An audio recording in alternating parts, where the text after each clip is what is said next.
So, good morning guys. Pinabili ko sila Mark kanina. Sila Mark Yaki sa si Jared ng EcoSport. Nag-inquire to dun sa Pasig along Ortigas. Dapat pupuntahan namin to kasi hindi umabot yung time namin. May binili kasi kaming EcoSport na charcoal. Kasi yung mga puti namin is sold out na. So, ang dami naghahanap ng puti. Tama ba? Mukha kang pagod. Hindi, mainit. Mainit? Gusto mo to? Okay. So, pinsan ko yan eh. Grabe ka, ikaw second cousin eh. So guys, ito na yung dalawa kong pinsan na tulonggis. Actually sila ang bumili at pinagluto ko yung mga yan ng isang masarap na manok. Kumain kayo no? Kumain kayo no? Hindi kami kumain. Hindi kayo kumain? Andiyan yung niluto ko, masasayang yung niluto ko ha. Ano maganda? Anong matigas lang eh no?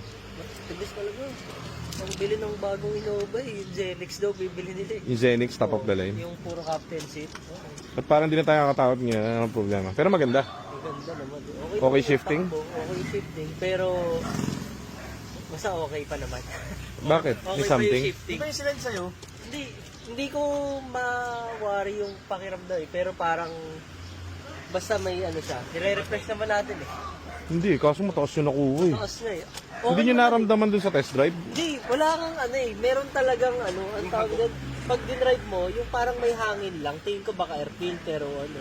Hindi. Kung ganun lang, nire-refresh naman yan. Ibig sabihin, yung presyo kasi niya, baka hindi umakma dun sa lugi tayo para sayang ang effort nyo. Kung pati yung engine madadamay. Pero mukhang buhay. Mukhang buhay. O, di kung Takbo. May ABS. May ABS. may EBS kompleto. Ayan, importante. Okay na tayo doon. Kapag yon okay na, pasok na sa budget natin yan. Tatapusin natin trani dyan. Lahat. Alam niyo na, lahat-lahat na dyan. Kasi kapag yung engine may problem, tapos di lahat na binili namin, di bumili lang sana kami ng kumbaga yung pinaka top tier niya, di ba? Sayang kasi yung budget.